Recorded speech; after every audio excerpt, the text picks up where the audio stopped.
महाराष्ट्र नगरपालिका नगरपंचायती औद्योगिक अधिनियम 1965 चे कलम क्रमांक 272 नुसार आज ही आपण कार्यवाही केलेली आहे। यामध्ये ज्या व्यापाऱ्यांनी मागील आर्थिक वर्षामध्ये बाजार चिठ्ठीची रक्कम नगर परिषदेकडे सुपूर्द केलेली नाही अशा या 5 व्यापाऱ्यांवरती आम्ही ही कार्यवाही केलेली आहे। यामध्ये दीपक कृष्णाजी पराते यांच्यावरती बकाया रक्कम आहे 7,30,000 रुपये, मंगेश राऊत बकाया रक्कम आहे 12 लाख रुपये, किरण भेदे बकाया रक्कम आहे 1,43,000 रुपये, बंडू बारापात्रे बकाया रक्कम आहे 38,65,000 रुपये, अतुल मानकर बकाया रक्कम आहे 1,75,000 रुपये। बाजार चिठ्ठीची रक्कम न दिल्यामुळे आज या व्यापाऱ्यांवरती इथं बाजारबाह्यची कार्यवाही करण्यात आलेली आहे। सर्वप्रथम तर असं आहे की हा जो मार्केट आहे बीटीबी व्यापारी असोसिएशन मार्केट हा शेतकऱ्याच्या हितासाठी बनवलेला होता आणि नगर परिषदेचं म्हणणं आहे की आपण प्रतिपुरा 5 रुपये बाजार चिठ्ठी द्यावी। ही बाजार चिठ्ठी परत पुन्हा करून घ्यावी, शेतकऱ्याकडून घ्यावी, व्यापाऱ्याकडून घ्यावी, कारण की आम्ही जो माल विकतो आहे तो माल शेतकऱ्याचा असतो। मग आम्ही असं कोणतंही कर शेतकऱ्याला लावता येत नाही। म्हणजे हा तुम्ही दंड आकारलाय, शेतकऱ्याला आकारलाय की आपण शेतकरी 5 रुपये प्रतिपुरा द्यावं।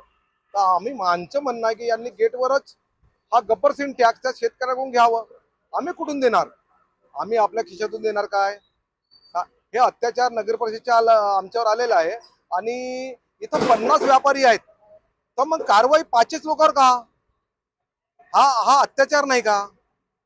याच्यासाठी आम्ही उद्या कोर्टात जाऊ आणि मार्केट आम्ही अन्यही सांगितलं की तुम्हाला अगर कारवाई करायची आहे तर संपूर्ण मार्केटला सील करा। तुम्ही संपूर्ण मार्केटला सील करा, रस्त्यावर आणा शेतकऱ्यांना।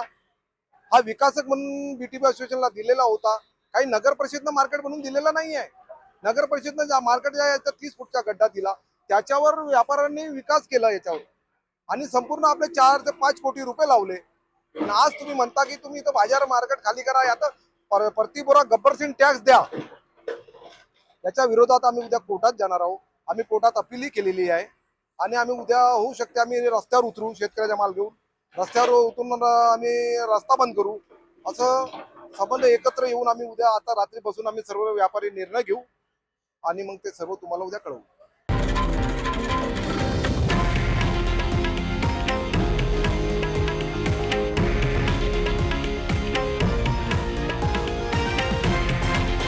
हे आहे देशातील नंबर 1 न्यूज नेटवर्क आणि आपण पाहत आहात TV9 मराठी, एकमेव।